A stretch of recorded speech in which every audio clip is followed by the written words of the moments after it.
વિદ્યાર્થી મિત્રો, આજે આપણે જાગૃતિની શરૂઆત કરવાના છે. છેલ્લા વિડીયોમાં તમને સદિશ ગુણાકાર સમજાવ્યો. સદિશ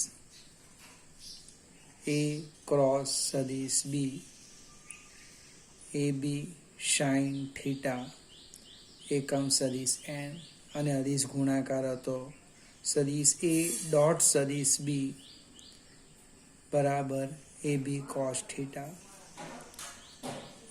સમાંતર, લંબ, ક્રોસ ગુણાકાર એ બધા સ્ટેપ તમારે સામે લખી રાખવાના. પ્રેક્ટિસ કરો એટલે યાદ રહી જશે.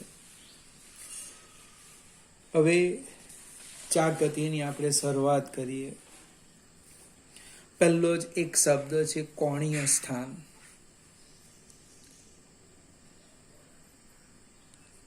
કોણીય સ્થાન.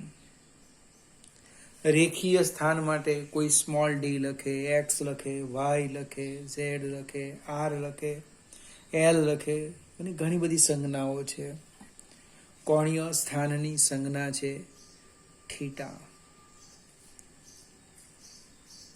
હવે કોણીય સ્થાન કેવી રીતે નક્કી કરવાના તે હું સમજાવું તમને. તો આપણે ધારો કે આ એક દ્રઢ પદાર્થ છે. આ ઝેડ અક્ષને અનુલક્ષીને ચાક ગતિ કરે. એ પદાર્થનો હું જસ્ટ આકાર આવો જસ્ટ કલ્પના કરું. હવે દ્રઢ પદાર્થનો કોઈ એક કણ લઈ લઈએ. સપોઝ આને નામ આપો પી. સંદર્ભ રેખા લઈએ એક આ રીતે. આ જે છે એ એક્સ અક્ષ નથી, પણ આપણે લખવાના સંદર્ભ રેખા.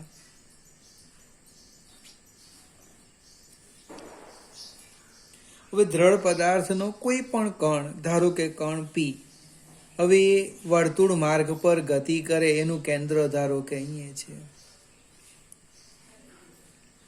તો એ કણ અને તેના વર્તુળ માર્ગના કેન્દ્રને જોડતી રેખાએ, એટલે ઓપી, સંદર્ભ બિંદુ સંદર્ભ રેખા સાથે જે ખૂણો બનાવે, જે કોણ બનાવે, તેને તે કણનું અને પરિણામે સમગ્ર દ્રઢ પદાર્થનું કોણીય સ્થાન કહે છે.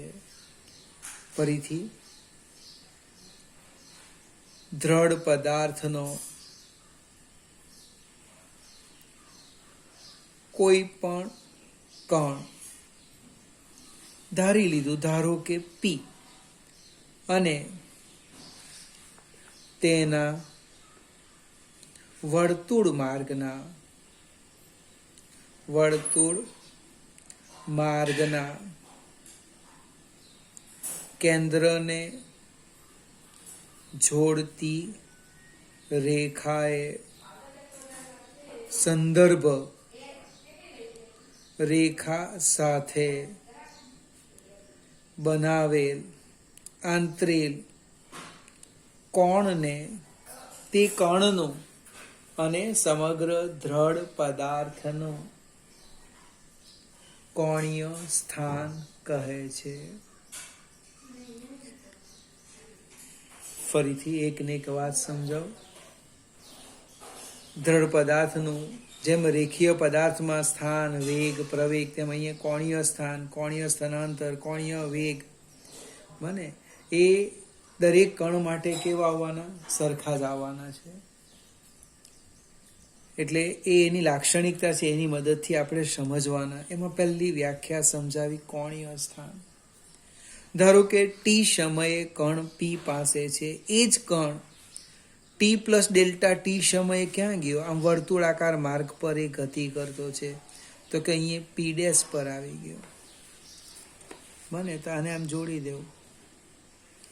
આ જે છે એ ડેલ્ટા થીટા જેટલું કોણીય સ્થાનાંતર કીધું. તો અહીંયા લખવું હોય તો જો આપણે આને ધારો કે એક્સ અક્ષ કહેવું.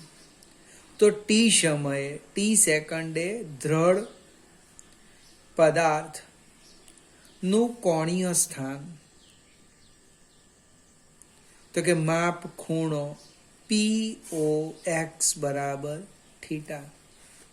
હવે ટી પ્લસ ડેલ્ટા ટી સમયે પી ડેશ પર પહોંચે છે, એટલે ટી પ્લસ ડેલ્ટા ટી સમયે દ્રઢ પદાર્થનું કોણીય સ્થાન કેટલું?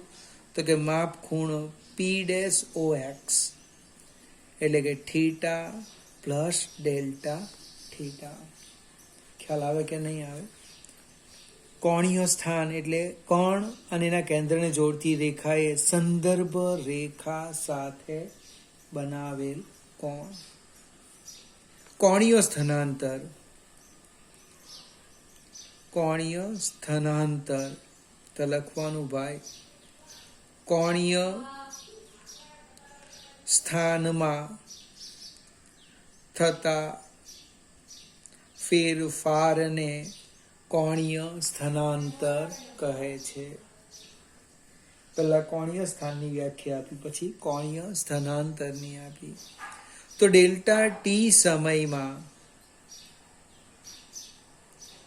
દ્રઢ પદાર્થનું કોણીય સ્થાનાંતર કેટલું? તો કે ડેલ્ટા થીટા. ડેલ્ટા ટી સમયમાં દ્રઢ પદાર્થનું કોણીય સ્થાનાંતર ડેલ્ટા થીટા થવાનું. પહેલા કોણીય સ્થાન સમજો, ત્યાર પછી કોણીય સ્થાનાંતર. આપણે એક સ્ટેપ આગળ વધીએ છીએ, કોણીય ઝડપ અને કોણીય વેગ. 2 માર્કમાં પૂછી શકાય, પૂછે કે ન પૂછે.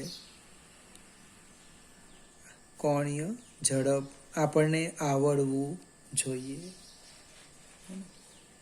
હવે કોણીય ઝડપની વાત કરું તો ફિગર આપણે જેમણે આગળ દોરી એ જ દોરીએ, નાની સરખી. જસ્ટ આમ વિચારીએ, આ ભ્રમણ અક્ષ છે. કોઈ કણ આ રીતે વર્તુળાકાર માર્ગ પર ગતિ કરે છે. જોજો બરોબર, ફિગર આગળ સમજાવી તે અને આ સરખી છે. આ રીતના વર્તુળાકાર માર્ગ પર ગતિ કરે છે. આ એનું કેન્દ્ર છે, જે નામ આપવું હોય તે. હવે આમ ફિગર દોરી દઈએ આમ, અને હું નામ આપું પી બિંદુ, અને પી ડેશ કેમ? કાં ક્યુ કહી દઉં, જે કહેવું હોય તે. પી પાસે જે રેખીય વેગ છે એ આપણે પછી બતાવીએ, હમણાં આપણે જસ્ટ આટલું જ લખીએ. આ જે અને થીટા અને આ ડેલ્ટા થીટા.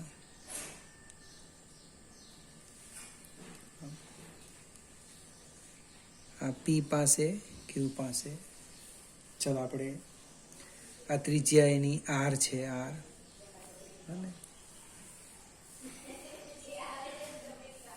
ચલો આપણે શરૂઆત કરીએ. આકૃતિમાં શું દર્શાવેલું છે એકદમ ધીમે ધીમે મિત્રો. પહેલો પોઈન્ટ, ઝેડ અક્ષને અનુલક્ષીને ચાક ગતિ કરતા પદાર્થનો પુસ્તકના પાના સાથેનો આડછેદ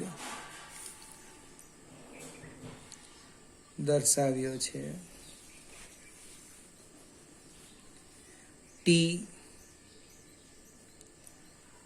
અને ટી પ્લસ ડેલ્ટા ટી સમયે, ડાયરેક્ટ ધારી લેતા છે, ટી અને ટી પ્લસ ડેલ્ટા ટી સમયે દ્રઢ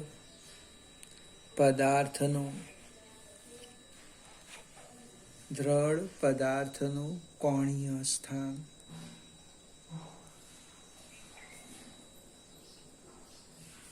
અનુક્રમે થીટા અને theta plus delta theta radian છે. સીધું જ લખી દીધું. ટી અને ટી પ્લસ ડેલ્ટા ટી સમયે દ્રઢ પદાર્થનું કોણીય સ્થાન અનુક્રમે થીટા અને થીટા પ્લસ ડેલ્ટા થીટા છે. સહેજ આગળ જઈએ. ડેલ્ટા બીજો પોઈન્ટ, ડેલ્ટા ટી સમયમાં અને ડેલ્ટા ટી સમયમાં દ્રઢ પદાર્થનું કોણીય સ્થાનાંતર. ડેલ્ટા ટી સમયમાં દ્રઢ પદાર્થનું કોણીય સ્થાનાંતર કેટલું? તો કે ડેલ્ટા થીટા. હવે આપણે આગળ વધીએ. સરેરાશ કોણીય ઝડપની વ્યાખ્યા અનુસાર, સરેરાશ કોણીય ઝડપની વ્યાખ્યા અનુસાર શું થવાનું? સરેરાશ કોણીય ઝડપ બરાબર કોણીય સ્થાનાંતર ભાગ્યા તે માટે લાગતો સમય. વિદ્યાર્થી કેટલાકને પ્રશ્નો ઉદ્ભવશે, વ્યાખ્યા ક્યાંથી લખી? વ્યાખ્યા આપણે રેખીય સ્થાનાંતરની વ્યાખ્યા છે મિત્રો, એ જ વ્યાખ્યા છે. અને ઝડપ બરાબર અંતર ભાગ્યા સમય, અને એ જ લખ્યું છે. આગળ એક શબ્દ લખ્યો છે કોણીય. કોણીય હવે કોણીય ઝડપની સંજ્ઞા છે ઓમેગા, રેખીય ઝડપની સંજ્ઞા છે વી. અહીંયા શું લખવાના? ઓમેગા. અને સરેરાશ એટલે આમ, અથવા માથા ઉપર લીટી મૂકો. Delta theta by delta t. સરેરાશ કોણીય ઝડપ ઓમેગા બરાબર કોણીય સ્થાનાંતર ભાગ્યા તે માટે લાગતો સમય. મને ટી સમયે જોજો, ટી સેકન્ડે તત્કાલીન કોણીય ઝડપ એ કેવી રીતે લખવાનો? તો સમયગાળો ઘટાડો, limit delta t tends to 0 delta theta by delta t. આપણે સમયગાળો ઘટાડતા જઈએ તો પી ડેશ એ પીને અનુલક્ષે, પીની નજીક આવે. નજીક આવતા આવતા સમયગાળો 0 નહીં લેવાનો, પણ 0ની નજીક, એટલે 61 અહીંયા આવી જાય. એ જે કોણીય ઝડપ છે એને શું કહેવાના? તત્કાલીન કોણીય ઝડપ. ઓમેગા બરાબર limit delta t tends to 0 delta theta by delta t. એટલે આપણી પાસે કોણીય ઝડપનું સૂત્ર આવી ગયું. ઓમેગા બરાબર d theta by dt. Omega બરાબર ડી થીટા બાય ડીટી. ફરીથી કોણીય ઝડપ પહેલા સમજી લેવાનું, અને બે જુદા જુદા સમયે કોણીય સ્થાન લખ્યા, કોણીય સ્થાનાંતર લખ્યું, વ્યાખ્યા લખી. સરેરાશ કોણીય ઝડપ એટલે કોણીય સ્થાનાંતર ભાગ્યા તે માટે લાગતો સમય. આ રીતે એકમનો પ્રશ્ન આવ્યો. એકમ તો એસઆઈ પદ્ધતિનો એકમ પહેલા લખીએ આપણે. એસઆઈ પદ્ધતિ કયો એકમ? તો કે રેડિયન પર સેકન્ડ. હવે વ્યવહારમાં જે વપરાય એની વાત કરું તો ભ્રમણ પર સેકન્ડ અથવા ભ્રમણ પર મિનિટ. તમારી ઘરે અથવા દુકાનમાં પંખામાંનું બોક્સ માંગો, મારે પંખો ખરીદવો છે, તો લખેલું હશે ઉપર આરપીએમ, આવું લખેલું છે આરપીએમ. અને મોટરની ખરીદી લખેલું હશે આરપીએમ. પૂછવાનું ભાઈ આરપીએમ એટલે શું? રમેશભાઈ, પ્રભુભાઈ, મહિયાવંશી, એવું નહીં. આરપીએમ એટલે રોટેશન પર મિનિટ, પરિભ્રમણ પર મિનિટ. એકમ કયો છે એસઆઈ પદ્ધતિનો? રેડિયન પર સેકન્ડ. પણ તમને શામાં મળે? રેડિયન પર મિનિટ, સોરી, રોટેશન પર મિનિટનો એકમ લખેલો હોય. મને કોણીય ઝડપ, કોણીય વેગ, જે ભ્રમણ કરે તેને આ ઝડપ આવવાનું. પંખો હોય કે મોટર હોય કે મિક્સર મશીન તમે ખરીદવા જાઓ, જે ગોળ ગોળ ફરે એના ખોખા ઉપર પાવર લખ્યો હોય, વોલ્ટેજ લખ્યો હોય અને સાથે સાથે આરપીએમ પણ લખેલું હોય. ભાઈ આ તો 1200 આરપીએમ, આના તો 800 આરપીએમ, એટલે કિંમત આની વધારે કહેવાય, ઓછી કહેવાય, કમ્પેરિઝન કરે. તો એ આરપીએમ શું છે? રોટેશન પર મિનિટ. એ જે ડ્રમ છે, એ જે મોટર છે, એ 1 મિનિટમાં આટલા ભ્રમણ પૂરા કરે, આટલા ભ્રમણ. અને પ્રશ્ન એ છે, આ જે ભ્રમણ આપેલું હોય એ ભ્રમણ પર મિનિટને રેડિયનમાં, સેકન્ડમાં ફેરવવાનું. અને એ આપણું બીજું ચેપ્ટર. એક પરિભ્રમણ, એક પરિભ્રમણ બરાબર ટ્વાઇસ પાઈ રેડિયન. આ તમારે યાદ રાખવાનું.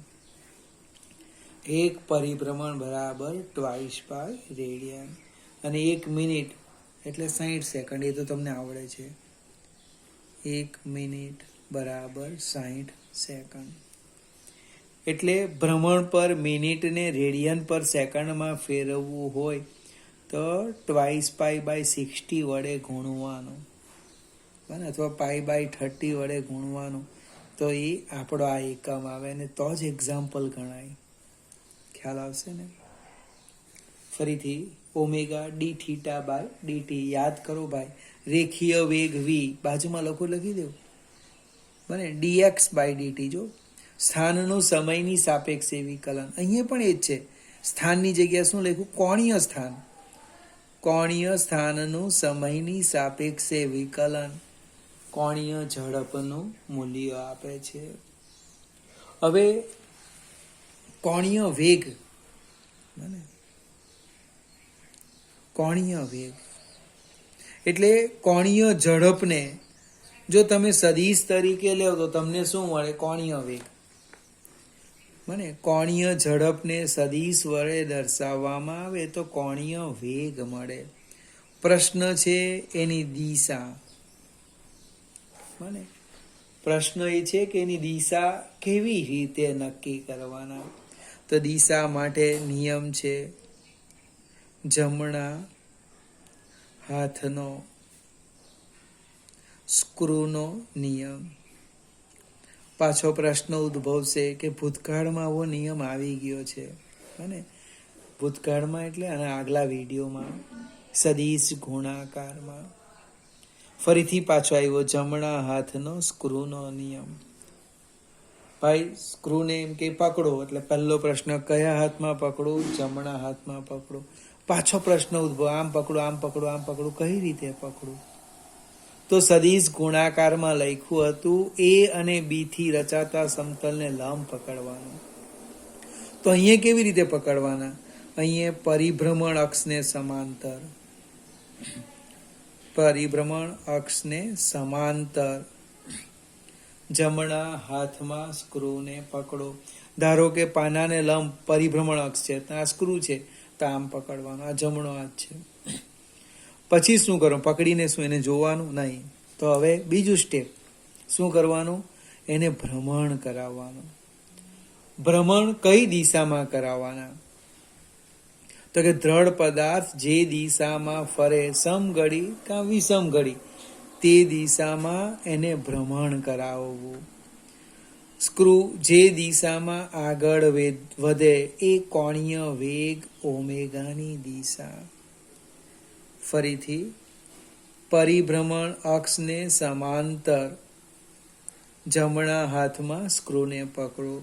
દ્રઢ પદાર્થ જે રીતે ભ્રમણ કરે, અને દ્રઢ પદાર્થ જે દિશામાં ભ્રમણ કરે, સમઘડી કે વિષમઘડી બે જ આવવાની છે, તે દિશામાં સ્ક્રૂને ફેરવતા સ્ક્રૂ જે દિશામાં આગળ વધે બને તે કોણીય વેગ ઓમેગાની દિશા. એટલે એની દિશા ફિક્સ થઈ ગઈ. કઈ થઈ ગઈ? ઓમેગાની દિશા. યાદ રાખવાનું, પરિભ્રમણ અક્ષને સમાંતર. ઓમેગાની દિશા પરિભ્રમણ અક્ષને સમાંતર. બને વિષમઘડી દિશામાં ફેરવો તો ઉપર આવશે અને સમઘડીમાં ફેરવો તો અક્ષની નીચેની વિરુદ્ધ થઈ જશે. ટૂંકમાં હવે જ્યારે પણ આકૃતિ દોરો અને અક્ષ બતાવો, દાખલા તરીકે અહીંયા આપણે અક્ષ બતાવેલો છે, તો જેવો તમે અક્ષ બતાવો તેની બાજુમાં ઓમેગા લખી જ દેવાનો. કેમ? તો કે પરિભ્રમણ અક્ષને સમાંતર એ કોણીય વેગ ઓમેગાની દિશા. વિદ્યાર્થી મિત્રો, આ તો થિયરી ખરેખર 3-4 મિનિટની હતી, પણ આપણે ચર્ચા કરતા જઈએ એટલે સમય વધારે ગયો. હવે જે પ્રશ્ન છે એ કોણીય વેગ અને રેખીય વેગ વચ્ચેનો સંબંધ છે. અને ખૂબ મજાનો છે. કોણીય વેગ અને રેખીય વેગ વચ્ચેનો સંબંધ. કોણીય વેગની દિશા એ ભ્રમણ અક્ષને સમાંતર અને રેખીય વેગની દિશા ગતિ માર્ગ પર કોઈ પણ બિંદુ પાસે રેખીય વેગની જે દિશા છે એ તે બિંદુ પાસે દોરેલા સ્પર્શકની દિશા. એ પહેલાં આપણે આટલું તૈયાર કરી દઈએ, એના પછી આપણે આગળ વધીશું.